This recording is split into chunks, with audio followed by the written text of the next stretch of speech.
Assalamualaikum teman-teman. Jadi di video ini aku mau spill keadaan cabai di usia 23 hari teman-teman.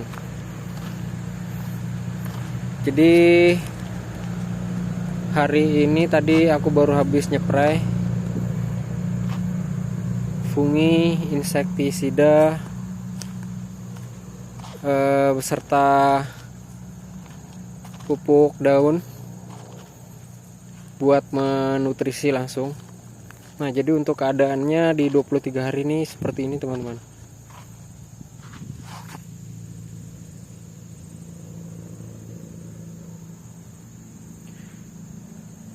Untuk pengocoran baru 2 kali, jadi aku tidak melakukan pengocoran lagi. Untuk fosfatnya cukup 2 kali saja. Akan tetapi kemarin saya sudah melakukan pemupukan dengan kohe yang saya masukkan di lubang pupuk susulan tuh teman-teman. Jadi itu adalah kohe kambing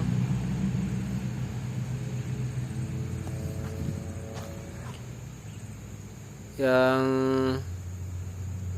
lumayan masak lah, tapi tidak 100% masak, tapi sudah nggak panas gitu teman-teman. Jadi langsung aja saya masukkan situ. Setelah saya masukkan di lubang tugal seperti ini, langsung saya kocor dengan IM4 yang sudah jadi ke lubang situ teman-teman. Jadi meskipun fermentasinya tidak terlalu masak, udah saya kocor langsung dengan IM4. Tapi dengan cabai yang sebesar gini, akarnya udah nyampai ke sini teman-teman. Udah nyampe ke lubang pupuk susulannya. Tapi 1 hari setelah saya masukkan pupuknya ini, perubahannya agak-agak lumayan bagus sih, seperti agak segar gitu. Berarti insya Allah aman aja. Nah, jadi mungkin insya Allah di 30 hari saya akan melakukan pupuk susulan di sini aja teman-teman. Jadi saya ngocornya nanti di sini aja, di lubang gendong.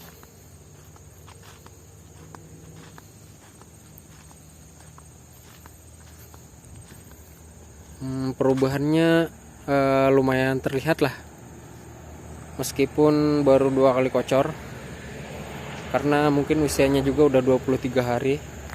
Jadi sesuai lah dengan usianya.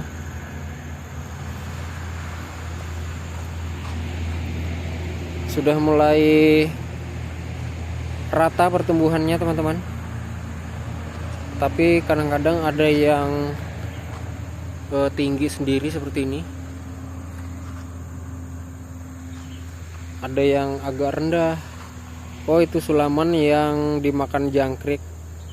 Gak tahu sih hama jangkrik atau apapun itu, tapi kemarin tuh hilang, putus di pangkal batang, jadi terpaksa saya sulam.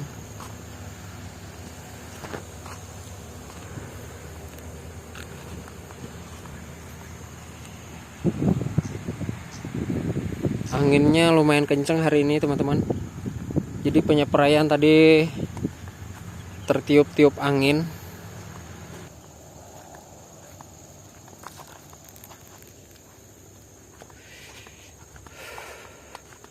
Oke, kita lihat yang sebelah sini teman-teman.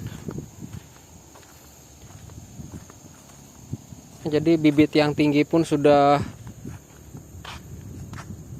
tersaingi dengan bibit-bibit yang kecil-kecil tuh teman-teman. Jadi ini bibit kecil, ini bibit yang sebulan, ini bibit yang 3 minggu waktu tanam.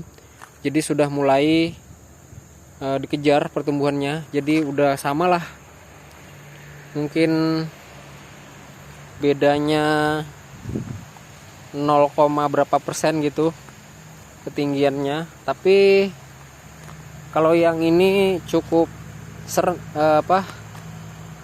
cukup rata untuk pertumbuhannya. Jadi ketinggiannya tuh nggak ada yang sangat jauh bedanya, nggak ada yang jauh beda gitu. Mungkin ada 1-2 yang agak rendah, mungkin perakarannya ada terganggu sedikit, tapi sudah mulai sehat tuh, seperti itu.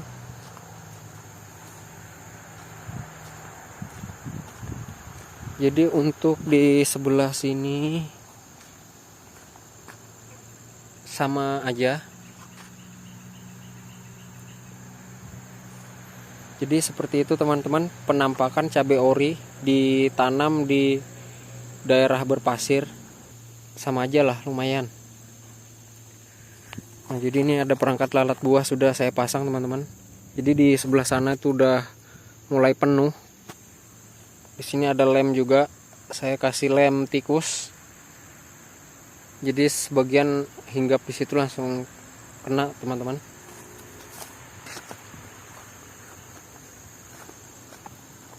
Jadi konten kali ini cuman gini-gini doang. Nanti saya juga mau sepil apa yang saya spraykan hari ini. Nah, seperti biasanya aja sih. Mungkin Simoxanil. Untuk umur-umur seperti ini ya yang ringan-ringan aja untuk fungisidanya. Mungkin nanti beberapa hari atau 4 hari, 3 atau 4 hari ke depan mungkin akan saya spray menggunakan Beyond M.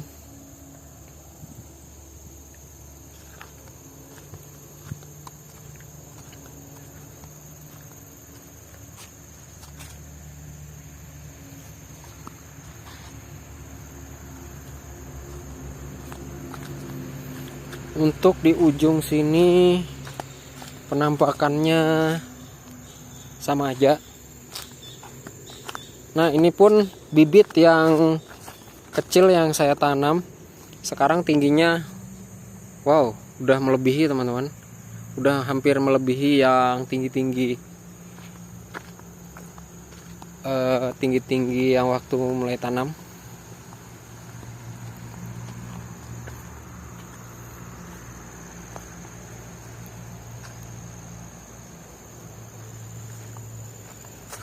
Kita lihat yang kena bule kemarin, satu pohon di sini.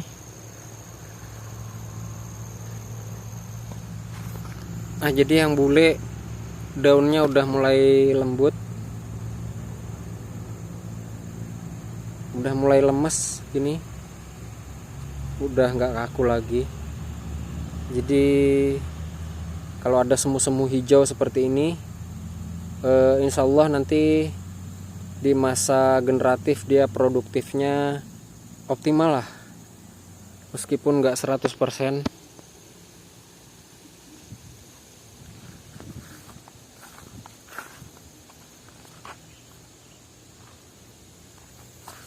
Nah, jadi jarak tanam ini ada yang 60, ada yang 50, nggak sama 100% ya teman-teman. Jadi ada yang 50, ada yang 60. Intinya 50 kali 60 untuk rata-ratanya.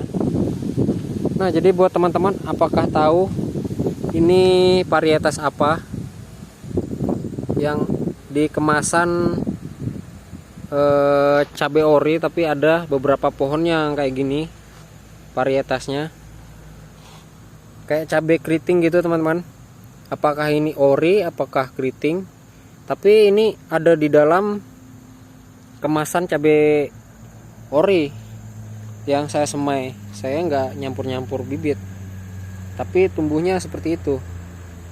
Jadi saya biarkan nanti buahnya apa, bentuknya seperti apa, apakah cabai caplak buahnya. Jadi ada beberapa pohon untuk jenisnya agak lain seperti itu.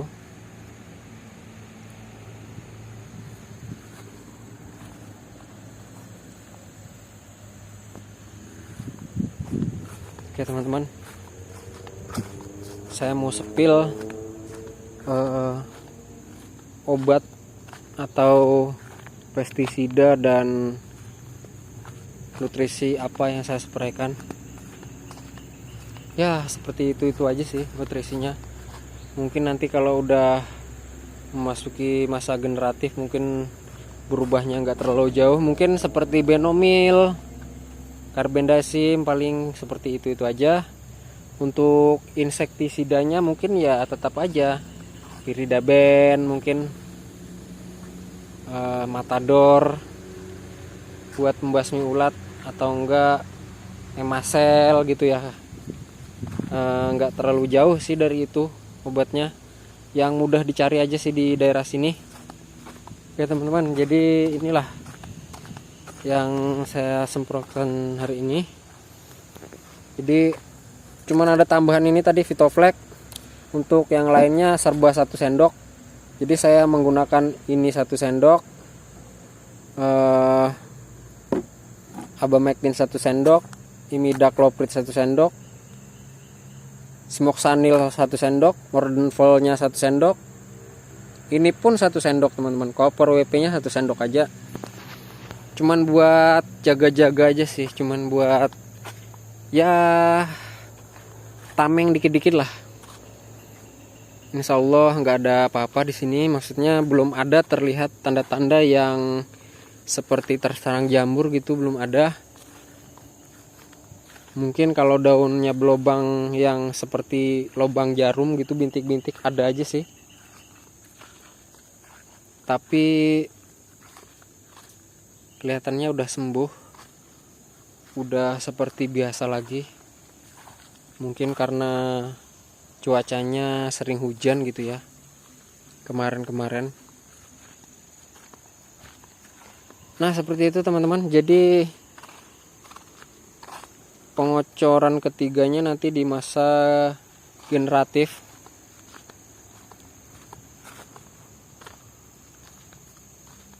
Mungkin saya cuman spray aja untuk sampai di umur 30 nanti. Spray untuk kocor mungkin saya stop dulu karena cuacanya sering hujan.